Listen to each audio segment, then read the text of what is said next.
Hola, ¿qué tal amigos? ¿Cómo están? Muy buenas noches. Yo soy Esdras Chabot y esto es Dinero y Poder. La tragedia en Acapulco y municipios aledaños ha rebasado la capacidad de respuesta de los tres niveles de gobierno. Sin duda alguna, a pesar de que la ayuda comienza a llegar, la situación económica y social de quienes habitan la zona afectada es sumamente dura. Los sectores empresarial, hotelero y de servicios advirtieron que la reconstrucción sería de al menos 2 años para que esto comience a moverse. El costo de recuperación de Acapulco y los municipios afectados podría alcanzar hasta 500,000 millones de pesos. La agencia Fitch calcula pérdidas por 16,000 millones de dólares. Para hablar de este tema y de su experiencia durante la visita a Acapulco en estos últimos días, nos acompaña aquí en el estudio de Dinero y Poder la periodista, conductora de Noticias MBS, Pamela Cerdeira. Pamela, buenas noches, muchas gracias por estar aquí con nosotros. Hola. Cervera, Luis Miguel González, buenas noches. Fuiste a Acapulco, Pamela, ¿qué encontraste en Acapulco el pasado fin de semana? Híjole, el horror. Las imágenes en efecto no hacen justicia porque uno tendría que ver Acapulco desde todos sus ángulos y está prácticamente todo destrozado. Encontré una sensación de abandono por parte de la gente, de decir en dónde estaban todo este tiempo, qué decían de nosotros, qué es lo que está pasando allá afuera, como si hubiera existido y que prácticamente existió una desconexión del resto del país durante muchos días. Y por muchos días estamos hablando por lo menos 3, 4 días. Cuando yo fui ya era el 5.º día, algunas personas todavía no habían recibido alguna despensa. Como en un desastre el dinero deja de servir. No sirve para nada, lo único que podías comprar era gasolina en algunas gasolineras que eran las que todavía estaban de pie y curioso, en la que estuve no recibían monedas, entonces la gente estaba desesperada tratando de cambiar a billetes porque era lo único que les aceptaban y a la vez de esto y de un sentimiento de inseguridad por las noches terrible, por la falta de energía eléctrica y de seguridad, o sea, de esta presencia de los cuerpos de seguridad y a la par una esperanza de esta que sigue empujando pero vamos a salir adelante y con mucha fe de vamos a salir adelante con la ayuda de todos. Tiene mucho coraje contra el gobierno. He oído comentarios de la gente diciendo dónde están, un nivel de impotencia. ¿Hasta dónde tuviste una presencia, digamos, militar que pudiese ayudar o servir, o todavía ni siquiera se han podido, por lo menos hasta el domingo que tú estabas ahí, poder organizarse como elemento de apoyo a esto? A mí me tocó ver el trabajo que estaba haciendo la Marina, desde descargando víveres en un avión privado, hasta, un avión comercial, hasta cuidando esta única gasolinera, de las pocas gasolineras que estaban sirviendo. Se estaban haciendo ciertas labores estratégicas, pero me parece, por lo que yo pude ver, que era como ponerle una curita a un enfermo que está a punto de morir. O sea, sí están, pero la presencia es chiquitita. Pamela, parece que no aprendemos y es horrible lo que estamos viendo, pero yo estoy seguro que no va a ser el último. Y digo, parece que no aprendemos porque si hay algo que hemos hecho durante una buena cantidad de años es bajarle la cantidad de dinero a la infraestructura de prevención en este país. Sí se podría haber hecho algo mejor. Nadie pudo haber parado un huracán de esta naturaleza, me queda clarísimo, pero ¿qué podemos hacer para los siguientes? ¿Por qué van a venir más? Creo que esa pregunta es clave. A ver, efecto, nadie iba a parar el huracán, ni la fuerza con la que llegó, ni lo que se llevó. Pero sí creo que podrían haber mandado un mensaje de alerta a la población del tamaño que era, y ese mensaje con esa urgencia no llegó desde donde se tiene que mandar, y desde las autoridades estatales sí estaban trabajando desde la mañana en el huracán categoría 1 que esperaban en ese momento. Sí fueron mandando, traigo aquí mis hojitas porque fíjate, es bien interesante. La Coordinación Nacional de Protección Civil informaba casi con minutos de diferencia de lo que lo hacía el Centro Nacional de Huracanes.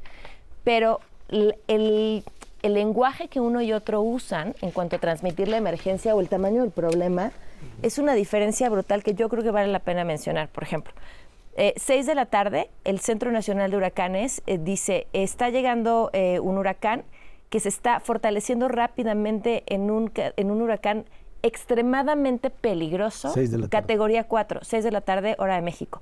Ahora esperando convertirse en categoría 5 cuando toque tierra. Ese es el mensaje. Y la Coordinación Nacional de Protección Civil publica un mensaje a las 6:13, o sea, 13 minutos después, y dice, Otis se ha intensificado huracán categoría 4, pero el extremadamente peligroso categoría 4 no está.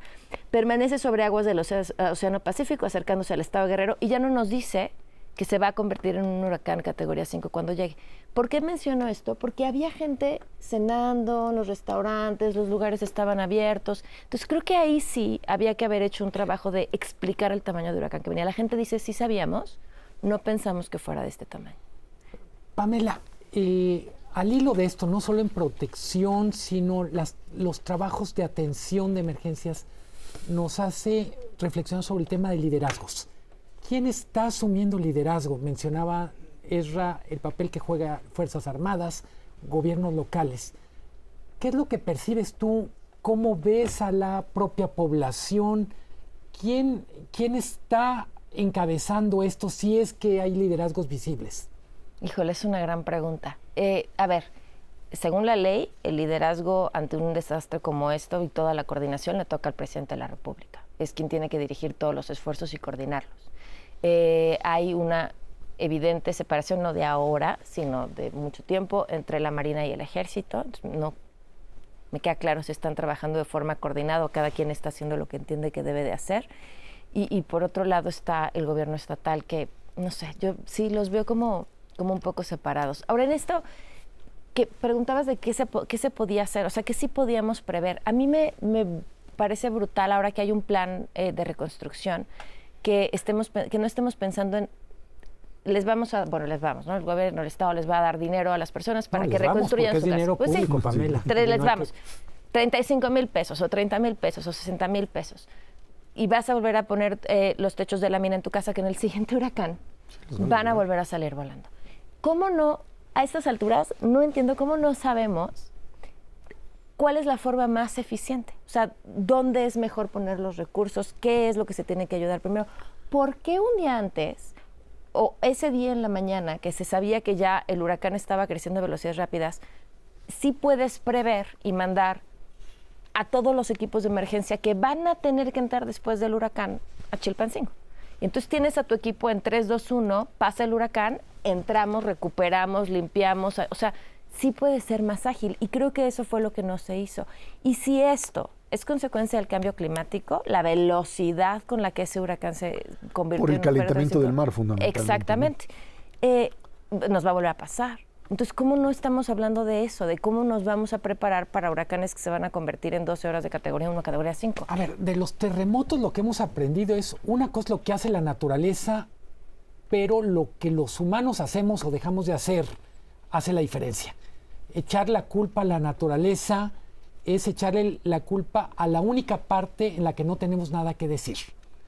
Quería abundar en el tema del liderazgo, cuando dice, ¿cómo es posible que en la mesa predomine el enfrentamiento entre la gobernadora y la alcaldesa? Me refiero gobernadora de Guerrero, alcaldesa de Acapulco. ¿Cómo se dice, déjense de politiquerías, no aprovechen esto, medios de comunicación?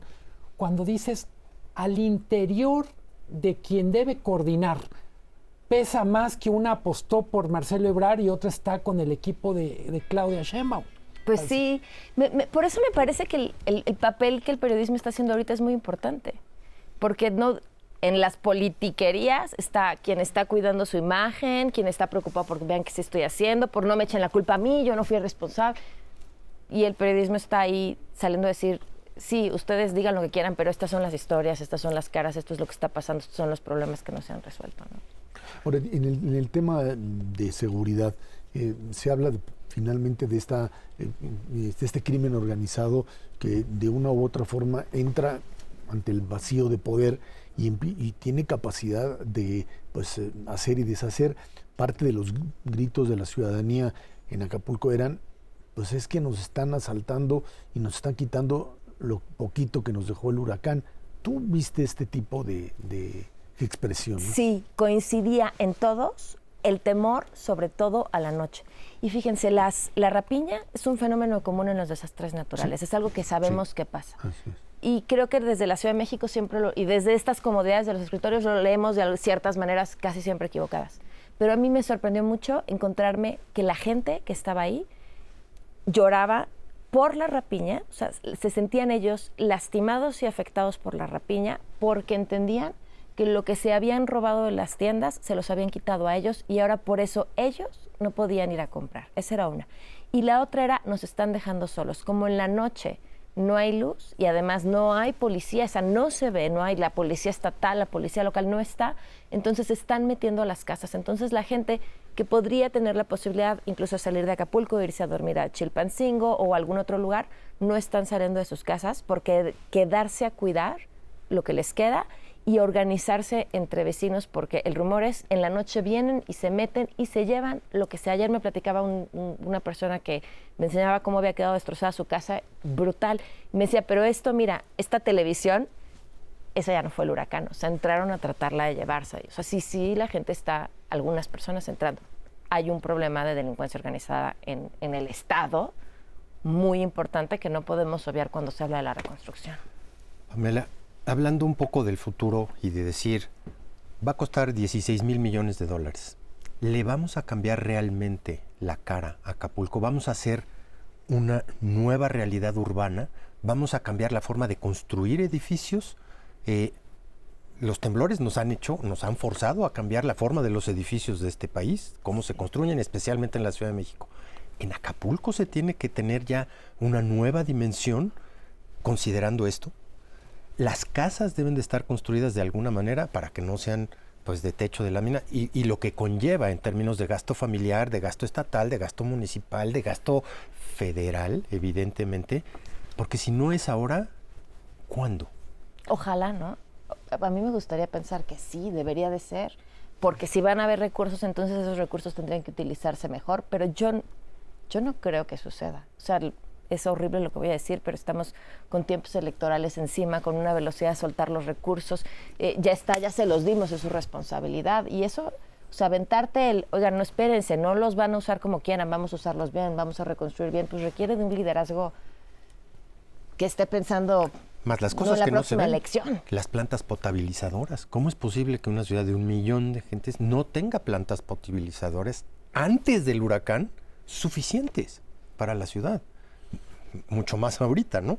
Pero, ¿qué tipo de plantas se van a poner? ¿Cuáles van a ser los sistemas de drenaje para un Acapulco del futuro que realmente funcione como un polo de atracción turística internacional como lo fue en los 60s? Y a ver, estamos en la época de el internet satelital, la energía solar. A mí no me cuesta mucho trabajo entender cómo pasamos tantos días desconectados de lo que estaba sucediendo. Porque no era inventar el hilo negro, o sea, son herramientas que están disponibles a la mano de todos, bueno, no todos, pero pues sí de un Estado, de las autoridades o de muchas personas, poder tener esa conexión, esa comunicación. ¿Cómo es posible que eso tan básico no lo tuviéramos? O sea, ¿cómo es posible que habían pasado 24 horas del huracán y seguimos sin saber las condiciones en las que estaba Acapulco? No pretendo terminar con un mensaje de felizología, pero ¿qué parte de lo que viste te hace sentir esperanza en el corto mediano plazo respecto a Acapulco, a México país? Pues la resiliencia, la capacidad de la gente de decir, perdí todo, pero aquí sigo. Eso siempre es conmovedor y te enchina la piel. Y las imágenes que hemos visto de la gente donando también. Pareciera que es como una necesidad innata, instintiva de la gente decir, vamos a ayudar, tenemos que hacer algo. La gente de este país es mucho más grande que sus administradores en general. Y creo que eso es lo que siempre nos mantiene.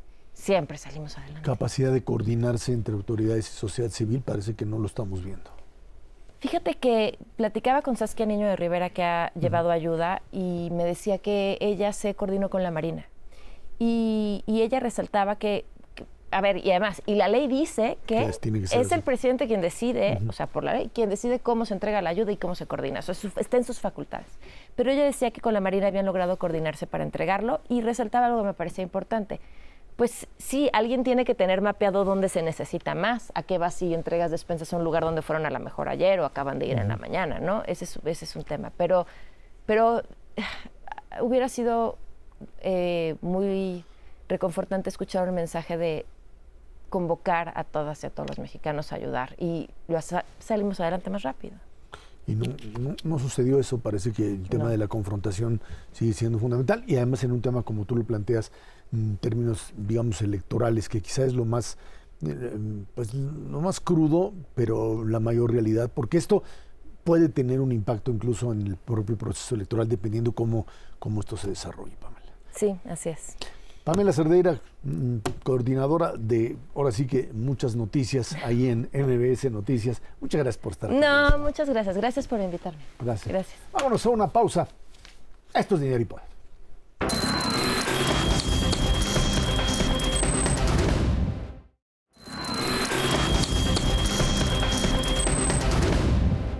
El desempeño de los ingresos tributarios del país tuvo su mejor número de enero a septiembre de 2023. Esto es el mejor número en los últimos 7 años, aunque quedó por debajo de lo esperado. Esperaban mucho más. Aunque se captaron más de 3 billones de pesos, lo que representó un incremento anual del 9%, lo ingresado fue menor en 116 mil millones de pesos. Crece IEPS, crece ISR, IVA retrocede, otra vez compras 4,7%. Por otro lado, la estimación oportuna del PIB registró un incremento de 0,9% a tasa mensual, 3,3% anual. Las primarias, ya sabe usted, agricultura 3,2%, secundarias industria 1,4% y terciarias servicios 0,06%. A ver, estamos hablando de ingresos tributarios que uno diría están más o menos en línea, no sé si suficientes o no, ya platicamos sobre el tema del huracán. ¿Por dónde empezar, por un lado, a pensar en la posibilidad de un reacomodo del presupuesto de egresos, cosa que se sigue discutiendo? Pensar si este tipo de recaudación, Luis Miguel, se puede mantener o estaría en línea con este crecimiento económico que se dice de México de casi 3,7%, si no me equivoco en la cifra. ¿Por dónde vamos? Creo que al SAT le están poniendo una carga muy fuerte que a su vez traslada a los contribuyentes. Cuando decimos tiene el mejor desempeño en 7 años y no alcanza las metas, pues lo primero que uno dice, bueno, ¿de qué tamaño son las metas para que aún rompiendo récord no alcances a llegar a ellas? No alcanza con la actividad económica. Tengo la impresión que al SAT se le está pidiendo además que compense los ingresos petroleros que están menguando. Claro. Entonces tenemos una situación fiscal que yo diría, por lo pronto es alerta amarilla. No estamos todavía en el punto de decir esto va a descomponer, por ejemplo, las calificaciones que hacen Fitch, Standard & Poor's, etcétera. Pero sí nos avisa de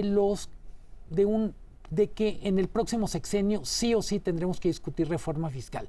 Yo soy de los que piensa que no fue una mala idea postergar la reforma fiscal este sexenio porque había muchas deficiencias que conseguir sin reforma fiscal. Por ejemplo, exenciones a millonarios, por ejemplo, mala cobranza. Creo que ya habiendo hecho todo ese esfuerzo, queda claro que la cobija fiscal no da. Alcanza. ¿En qué términos se tiene que plantear la reforma fiscal? A mí solo me gustaría enfatizar, no toda reforma fiscal necesariamente es un paso adelante. Una mala reforma fiscal puede ser peor que una no reforma fiscal. Tenemos áreas de oportunidad, tenemos rezagos, pero lo que está claro es, una de las dependencias que mejor ha funcionado en este sexenio es el SAT, y aún teniendo un desempeño extraordinario, no alcanza. Eso es importante. Ojo, una reforma fiscal es no solamente los ingresos, que es muy importante tener una reforma de a de veras en ese contexto. Es también los gastos. Y creo que México necesita una reforma gigantesca en materia de gastos para ver efectivamente en qué se meten los centavos de este país. En infraestructura, desde luego, en gasto social, en dónde tenemos que poner, porque no nos hemos puesto de acuerdo como país a dónde debe de ir ese gasto. Concuerdo con Luis Miguel en que hay un foco amarillo en ISR, va de acuerdo básicamente conforme crece la economía, se siguen haciendo bien la recaudación, pero sí hay un foco rojo ya en materia de IVA, una caída de 4,7% en los primeros 9 meses del año, 10 meses del año acumulado. Sí me parece que está indicando, especialmente en los últimos meses, o sea, no es que eche la flojera la economía, simplemente está dando de qué hablar esta desaceleración de Estados Unidos hacia México. ya empieza a menguar nuestra actividad económica y eso sí se refleja en una menor recaudación del IVA. Pero tienes un aumento en remesas, ¿no? Los números de remesas siguen siendo espectaculares. Eso quiere decir que el tema de consumo en Estados Unidos, con todos los números que salieron, la Reserva Federal diciendo ya no le subo a la tasa, los mercados festejando, pero ahí seguimos teniendo también altos niveles de consumo, ¿no? El problema no es el consumo privado, el consumo de las familias norteamericanas, ese va hecho la bala. No, el problema es la actividad manufacturera de Estados Unidos. Ese es nuestro principal cliente. A ese sector, al manufacturero estadounidense, es a donde van el 80% de nuestras exportaciones. Y ahí es donde se cae. Ahí es en donde estamos mal. Y eso es exactamente lo que se está reflejando en los números. Una parte del IVA, del menor recaudación de IVA, se explica por la fortaleza del peso. Alguien dirá, ¿cómo? Bueno, es que una parte de los IVAs se cobra sobre importaciones Claro. y las importaciones, vamos a decir, que se volvieron más baratas. El otro tema del IVA, que es más estructural y que debería formar parte de una reforma fiscal, es la informalidad. Es decir, al final, los que estamos en esta mesa, podemos decir, los que pagan impuestos es un grupo relativamente pequeño y dentro de los que pagamos impuestos está esta categoría de los contribuyentes cautivos, Claro. que en el puro nombre está el drama. Pero yo diría, una reforma fiscal implicaría revisar lo que entendemos por informalidad. Evidentemente, y eso me ha tocado platicarlo con algunos de los jefes del SAT, no estamos hablando de ver cómo le sacamos literalmente jugo al que vende jugos Claro. en una esquina. Hay unas zonas grises dentro de nuestra economía, son grandes empresas que tienen negocios atendiendo, por ejemplo, tianguis. Tenemos grandes empresarios de la informalidad a los que no se les ha podido hacer prácticamente nada. Entonces yo diría, Por una ahí. parte del IVA refleja cuestiones de corto plazo, pero la gran asignatura pendiente en el impuesto al consumo es la informalidad. Es 60% de la población ocupada, un poquito menos, 56%, pero es 23% del PIB. Estás hablando de números muy altos. Ahora, en términos del asunto del gasto, se está discutiendo si se reorienta el gasto en función del tema del huracán en Acapulco. Hay incluso este debate ya con la propia Suprema Corte de Justicia con respecto a fideicomisos, en donde se dice, no sé si se equivoca o no, Norma Piña, la presidenta, le dice, bueno, al presidente sí, vamos a discutirlo, cuando se trata además de fideicomisos, muchos de ellos destinados básicamente a temas laborales, pero que pues sí hablan por lo pronto de la necesidad, por un lado, de buscar recursos de otro lado, y por otro, de qué se hace con el tema Guerrero Acapulco para finalmente redistribuir o tener la posibilidad, digamos, de que esos recursos fluyan. Cuando finalmente al Fonden pues, le quitaste muchísimo lana, lo platicábamos la semana pasada, y que de alguna forma ni alcanza ni tiene la facilidad como para transmitirse, Luis Miguel. Mira, es bastante claro que hay muchos huecos en el presupuesto de donde se puede recortar, eso me queda claro. Hay ciertas cosas donde ya no puedes recortar más porque ya le recortaste durante 5 años de manera consecutiva y pues te llevan al desastre, por ejemplo, en materia de prevención que tenemos hoy en Acapulco.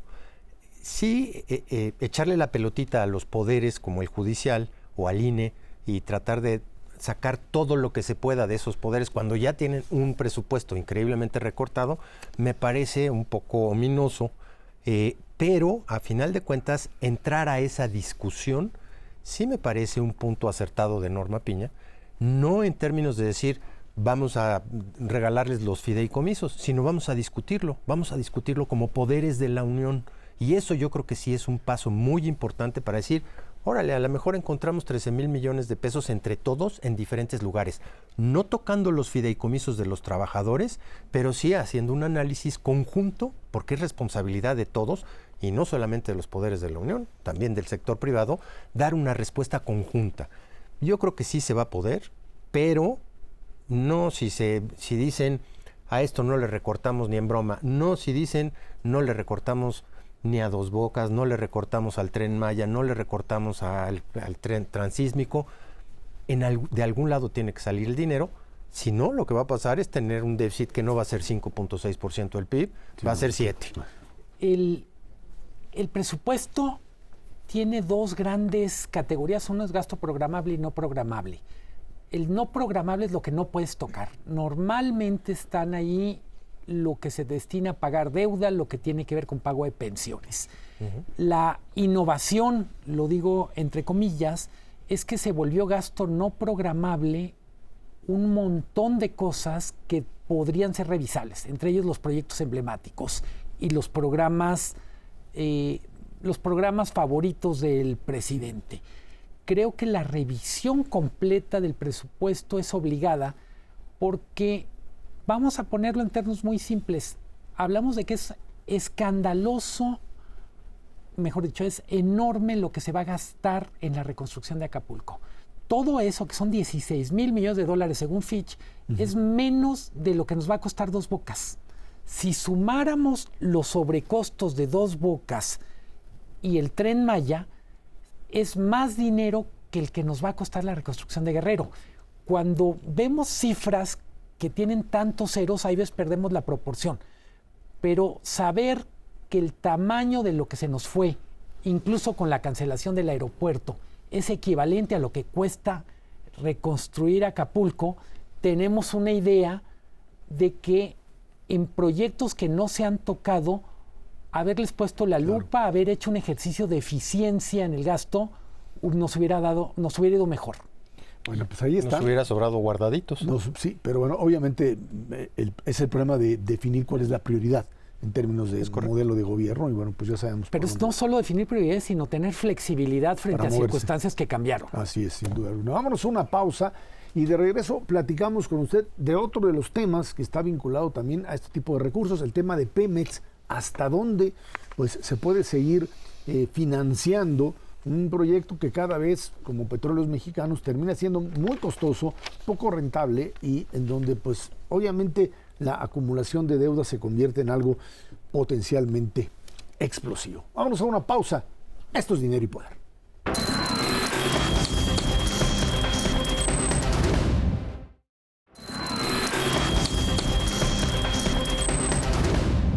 De acuerdo con cifras de Pemex, su deuda se redujo 10.8% respecto al cierre de 2022 para ubicarse en 105.836 millones de dólares.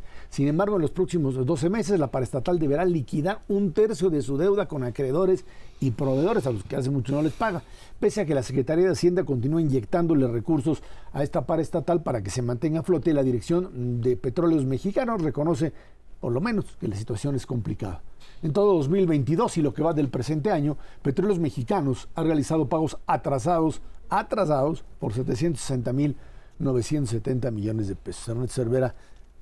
Muy complicada la situación. Muy complicada la situación. La verdad, sí. Y el tema de, bueno, ya sabemos que son sus bonos considerados basura, pero mientras la deuda soberana, o sea, el gobierno termine por darle cobertura, pues ahí funciona. Hablaba, perdón, nada más un segundito, hablaba Luis Miguel en otro bloque con respecto a el asunto de sacar dinero de algunos lados para inyectárselo a Acapulco, a la reconstrucción. Pues Pemex podría ser una alternativa. Lo único que puede sucederle es que deje de pagar, ¿no?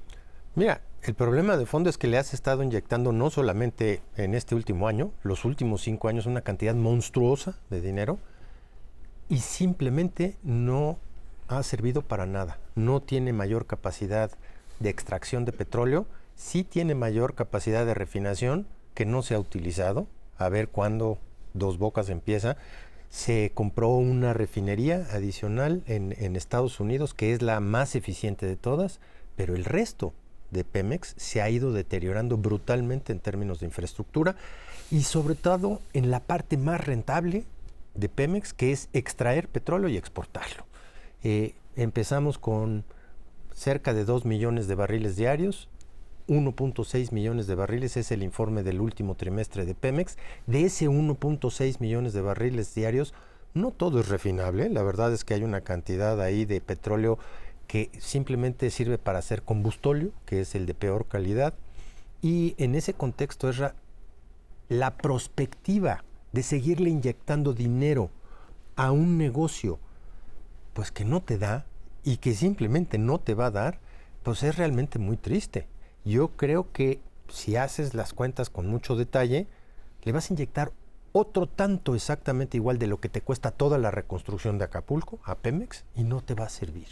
Y ese es un problema brutal hacia adelante. Ahora, ¿por qué te siguen comprando bonos? Mira, más allá de que porque tengan el respaldo del gobierno federal, es porque los inversionistas están seguros de que ese va a ser el caso. Si tú como gobierno federal dices, hasta ahí llegué, entonces en ese momento sí, olvídate de bonos chatarra. Sí tienes un problema a nivel nacional de lo que significa 100,000 millones de dólares de deuda que te la van a exigir en ese momento. Pemex es demasiado grande para dejarlo quebrar.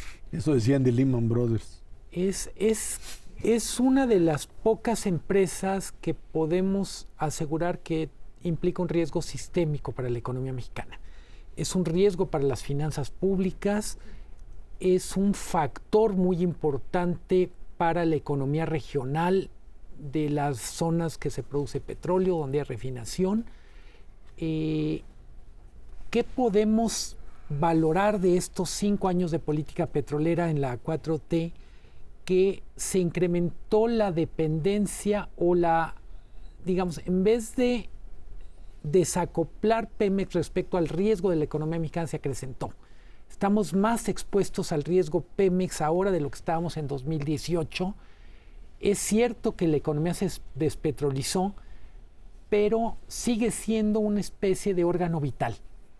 No es una opción que deje de pagar proveedores, no es una opción que declare default a los bonos, porque hay un efecto en cascada que sería tremendo. El problema es financiero. Para ponerlo en perspectiva, los vencimientos en los próximos 12 meses son más de 30,000 millones de dólares a pagar. 2 veces lo que va a costar todo Acapulco. A ver, es más o menos el tamaño de la deuda que en el 94 generó la crisis con los tesobonos. Uh-huh. Los tesobonos eran 30,000 millones de dólares que en algún momento no se podían pagar. Afortunadamente hay dinero con qué pagar, pero el destinar tanto a Pemex implica un costo de oportunidad. Lo podemos plantear de esta manera. ¿Qué otras cosas podríamos haber hecho? Por lo pronto es el rescate de Acapulco, pero también escuelas, incluso otras actividades productivas. Que fueran relativamente rentables, o sea, rentables en el sentido no porque tienes que obtener una ganancia, sino porque puedes dar lo que se llama un modelo sustentable, que puedas continuar durante mucho tiempo y no tengas que decir aquí se acabó el dinero y entonces tal o cual carretera la dejo de hacer o tal o cual obra de infraestructura termina siendo suspendida. Es muy relevante distinguir los problemas financieros que en muchos sentidos son heredados. Solo por decir, el señor Lozoya está en la cárcel por una pequeñísima cosa que hizo, pero su mayor agravio a México es haber multiplicado la deuda de Pemex. Él recibe un Pemex con 50 y tantos mil millones y entrega Pemex con una deuda de más de 100,000 millones. Ese es para mí el principal crimen de Lozoya.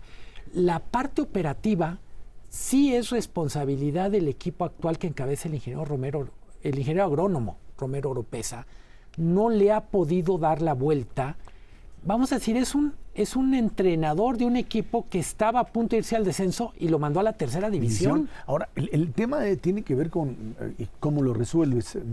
Gobiernos anteriores lo que hacían o intentaron hacer, tanto Peña Nieto, en menor medida Felipe Calderón, era esta idea de tratar de hacerlo más chiquito, decir, bueno, hay áreas rentables, hay áreas que son rentables, la extracción de material, de petróleo, etcétera, y todo lo demás irlo bajando para que te deje de costar tanto, porque refinar termina siendo pues una actividad autodestructiva en términos de la capacidad operativa del y reducir tu riesgo. Sí, muy mal negocio. Esa es la verdad de las cosas. Si tú ves históricamente, consistentemente Pemex ha perdido dinero y mucho dinero refinando y ha ganado muchísimo dinero produciendo petróleo y exportándolo. Ahora, ¿Es toda la actividad petrolera en este país no rentable como la de Pemex? No. El sector privado desde hace un buen rato produce petróleo, lo produce con 10 veces menos personal, con mucho mayor capacidad de invertir, y ya están produciendo cerca de 200,000 barriles diarios. ¿Cuál es la necedad? Porque es una verdadera necedad de impedirle a Pemex asociarse con privados para sacar más petróleo. No lo voy a entender. La verdad es que es una cuestión que está ahí, porque lo que hace es perder soberanía al tener un Pemex más débil, en lugar de ganar soberanía con un Pemex mucho más fuerte, asociándose con terceros. Esa es la verdad de las cosas. Y cómo seguir este patrón hacia adelante cuando necesitas todavía bastante petróleo. Y el petróleo está ahí, hay que sacarlo, esa es la verdad. Y no vas a desperdiciar esta oportunidad que todavía tienes hacia adelante, como lo están haciendo otros países. ¿Cuál crees que es hoy por hoy el país más rentable para sacar petróleo y unas cantidades importantísimas? Guyana. Y está entrando una cantidad de inversión brutal a Guyana, y de la noche a la mañana le han cambiado la faz a lo que hoy por hoy sigue siendo brutalmente rentable. Solo en esta dicotomía de la que la administración ha planteado muy clara sobre Pemex como una especie de monopolio que tiene que recuperar una especie de derecho histórico frente a privados. Los privados pagan más impuestos que Pemex. Por supuesto. Entonces, desde el punto de vista de finanzas públicas, lo que un barril producido por privados es 80% impuestos. En este momento, lo que produce Pemex, con estas facilidades que se le da para poder hacer frente a los compromisos, está pagando 30%, no se llama impuesto, es un derecho único, pero estamos hablando de que en esta dicotomía de los privados son los malos y Pemex es el bueno, solo ponerlo en perspectiva. El privado es el villano que paga más impuestos. Finalmente, y el tema de la reducción de la producción, que ese es el otro elemento que está ahí presente, ¿no? Más allá de un precio del petróleo que, a pesar de la crisis en Medio Oriente, pues simplemente no repunta de los $80 el barril a nivel del WTI o el Brent. Lo cierto es que tienes una caída sustancial en donde pues lo puedes medio rellenar, porque a la hora que calculan los barriles de petróleo le meten otras cosas, sí, exactamente, y que de alguna forma, pues lo que te está diciendo esto es que esto no aguanta por mucho tiempo, en términos ni de rentabilidad, ni de capacidad. Hablábamos del tema fiscal del gobierno mexicano para seguirle inyectando dinero indefinidamente. Muy breve, si pudiéramos usar una metáfora, Pemex está vivo porque tiene asistencia, tiene un pulmón artificial, tiene conectado un riñón artificial. Si le quitáramos esas conexiones, que son transferencias multimillonarias del gobierno, Pemex sería otra historia. Es la menor producción desde 1979. Ahora, hablando de herencias para la siguiente presidenta, quien quiera que sea en este país, no solamente va a necesitar hacer una reforma fiscal de fondo, como ya lo analizamos, va a tener que cambiar estructuralmente a Pemex de manera inmediata. Algo se tiene que hacer con esta empresa hacia adelante, para que no siga mermando los recursos que se pueden destinar a otras cosas del país. Sin duda alguna es un problema muy serio el que se tiene hacia adelante, y no solamente es de los que tienen bonos o de los que son acreedores a los cuales les tiene que pagar Pemex, es de todo el país en su conjunto, porque a final de cuentas es lana que pagamos todos los mexicanos de nuestros impuestos para seguir subsidiando una empresa que simplemente ya no es rentable. Bueno, pues ahí está el tema. Creo que dará para mucho, más aún cuando sea la hora de esta reorganización del presupuesto de egresos. Vámonos a una pausa y de regreso pues al tema que está ahí latente, el tema de la guerra entre Israel y Gaza, que ya trasciende un enfrentamiento entre Hamas y el gobierno de Netanyahu para convertirse en un asunto internacional de gravedad por la presencia de Irán, de los rebeldes hutíes desde Yemen, y en algo que pues con la presencia rusa también en la región puede desembocar en cosas mucho más serias en los próximos días. Vámonos a una pausa. Esto es Dinero y Poder.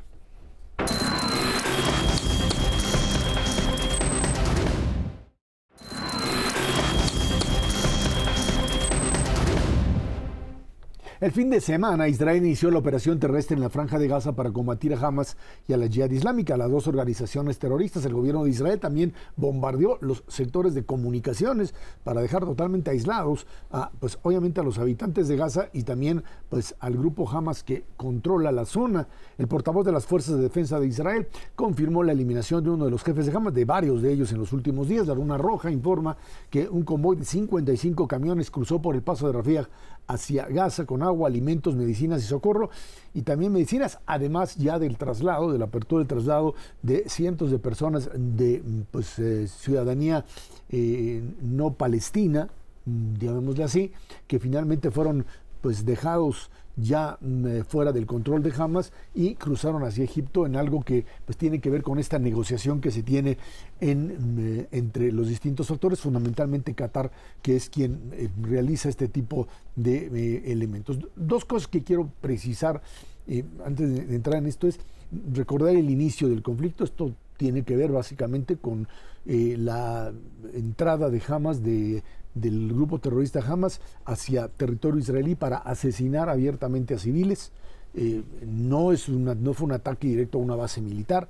El modelo de Hamas es el modelo que tiene como principio el exterminio, la desaparición del Estado de Israel, y como tal pues tendría que manejarse en esas condiciones. Otro elemento ahí presente es que el grupo Hamas es un grupo terrorista, pero además controla, o sea, es el gobierno de facto dentro de la Franja de Gaza, y en donde pues además utiliza, y esto es hablando de violaciones a las leyes internacionales o a las leyes de guerra, utiliza obviamente a los civiles como escudo, utiliza los hospitales como pues, espacios específicos para protegerse de los bombardeos israelíes. Y si entramos en la discusión con respecto a legalidad o a normas internacionales, cuando alguien utiliza uno de esos espacios reservados a civiles, cuando un ejército o un grupo armado lo hace, el espacio se convierte en un espacio militar, y esto tiene consecuencias terribles. Y por eso estas condiciones también más allá de los 1.400, 1.100 civiles en Israel, 300 soldados, y del lado palestino que se hablan de números que no se tienen confirmados, pero de cientos de personas también fallecidas como parte de esta enorme tragedia. Esto, por supuesto, ya está fuera del contexto local. Los hutíes, los rebeldes yemenitas, chiitas en Yemen, lanzan cohetes hacia Israel, hacia el puerto de Eilat en el sur israelí, y esto termina también por convertirlo en una situación pues, de mayor alcance. Irán está a punto de entrar, digamos, en lo que podría ser una especie de presión adicional a través básicamente de su proxy, de su grupo que tiene en Líbano, un estado desaparecido, hecho pedazos precisamente por Hezbollah, que es este grupo que hoy está atacando el norte de Israel con mayor intensidad en un intento de agrandar el conflicto. Las piezas del rompecabezas empiezan a romper y a generar esta idea, Ernesto, de que estamos ante una situación muy, muy complicada, que más allá de la duración del conflicto entre Israel y este intento, creo que es importante decir esto, no se trata de una estructura de venganza, de decir tú me mataste a 1.400 personas o 1.100 civiles y ahora yo te voy a bombardear en estos lugares. Se trata de que el grupo Hamas desaparezca como un grupo que pueda volver a ocasionar en otro momento una crisis de esta naturaleza. ¿Hasta dónde las potencias tienen capacidad de controlar esto? No lo sé. Lo cierto es que estamos jugando ahora sí con en un conflicto donde el fuego y la extensión del mismo puede ser enorme. Y las señales son ominosas en términos de dos factores fundamentales. Primero, como bien lo acabas de decir, esto ya no es un conflicto meramente local, se está haciendo cada vez más un conflicto internacional en donde están interviniendo y se están conformando dos diferentes bloques, dos diferentes maneras de ver cómo resolver o aumentar este conflicto, y en donde las grandes potencias están tomando posición frente a esto mismo. Aunque no lo quiera, Estados Unidos está tomando una posición completamente diferente de la Unión Europea, y Rusia, con la noticia de ayer de que abandona el Tratado Internacional Nuclear, claro, manda una muy mala señal en el contexto para bajarle el tono a un conflicto. Hoy por hoy la cosa, si tú abandonas esta parte nuclear y una de estas partes puede llegar a cualquiera de los que acabas de mencionar, incluyendo a los grupos terroristas, con misiles de alcance de 2.000 kilómetros, bueno, ni Europa se salva, ni nadie se salva de un contexto de esta naturaleza. El otro es la duración. Una cosa es que ya se volvió un conflicto internacional, y el otro es que esto va a durar muchísimo más tiempo de lo que todo mundo imaginaba, con un impacto para la región, pero para el mundo entero. Evidentemente esto va a impactar, pues olvídate, lo más importante desde luego la pérdida de vidas en todos lados, pero desde luego también los precios de commodities y los impactos que esto pueda tener sobre la inflación mundial, las elevadas tasas de interés hacia adelante, va a ser una conflagración que tenga una dimensión, yo te diría, hasta mayor que la que pudo tener Ucrania, la invasión de Rusia a Ucrania en el 2021. Ahí hay otro elemento que está dando la vuelta, que es el tema de los rehenes. Vemos que estos terroristas llegaron, no solamente mataron sin piedad a mujeres, niños, mujeres embarazadas, etcétera, sino también se llevaron alrededor de 240 civiles como rehenes, y que ahora son una ficha de cambio para ver hasta dónde, pues si la opción israelí es la de destruir totalmente a Hamas, hasta dónde el tema de estos rehenes funciona en algo, pues sí que se vuelve dramático, Luis Miguel. A mí me asusta lo que estamos viendo en lo geopolítico, me entristece la crisis humanitaria. Estamos convirtiendo vidas en estadísticas, en piezas de un tablero más grande. Solo para ser claros, Hamás no tiene manera de ser defendido en términos, pero la población palestina, digamos, está atrapada por un grupo que la controla y padeciendo una invasión. Se vuelve muy complicado cuando uno trata de entender en qué condiciones Egipto puede recibir refugiados. Uno se encuentra, no hay manera de que se abra una puerta a una salida para cientos de miles de personas.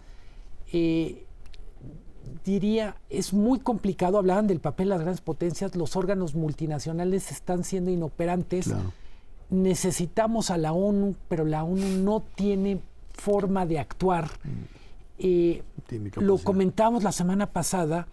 Me gustó mucho de uno de los artículos que escribió Harari, que dice: podemos hablar de la historia más larga de esto, pero hay que entender, la realidad ahora es un gobierno populista en Israel con un gobierno de facto en Gaza, así es, que son lo peor de las dos partes. O sea, de este gobierno de Israel y de quien tiene el control de Gaza, no hay posibilidad de que salga un acuerdo. Fíjate que esto es importante porque ya la presión en Israel sobre el gobierno de Netanyahu es enorme. Ya lo era anteriormente, antes de la incursión de Hamas, básicamente por estos modelos populistas. Hoy hay gente ya en Israel que exige que deje de tener directamente el control el propio Netanyahu para pasárselo a gente que tenga una mayor capacidad profesional y menos juego político, como sería un líder de oposición que ya se incorporó al gobierno como Benny Gantz. Darle un tema, un asunto de racionalidad incluso a toda la propia estrategia, y que creo que en ese sentido está presente. Del otro lado, por supuesto, no hay forma, lo que se dice después, ¿qué va a pasar después? Quitas a Hamas y ¿qué haces? Tienes que regresar, aunque no les guste ni a Hamas ni al propio gobierno israelí, que están en dos dimensiones diferentes, tienes que regresar al tema de la construcción de un Estado palestino al lado de Israel, en Cisjordania y en Gaza. La solución es un Estado palestino, un Estado de Israel reconocido por sus vecinos.